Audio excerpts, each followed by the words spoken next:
राम राम मंडळीनं मी तुम्हाला एकदम असा सुपर व्हिडिओ बनवत आहे। तर ज्यांच्याकडं बघा आमच्याकडं गाईंचा गोठा आहे आणि हा गाईंचा गोठा खूप लाभदायी असतो।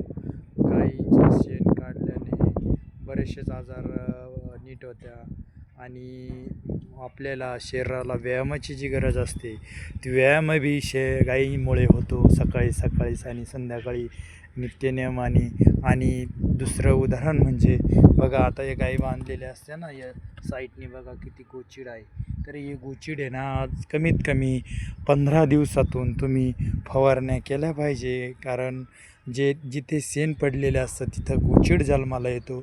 आणि हे गोचिड जर तुम्ही औषधाने हे केले तर तुम्हाला गाईंना आजार येणार नाही आणि फवारल्यामुळं तुम्हाला पैसा पण वाचल।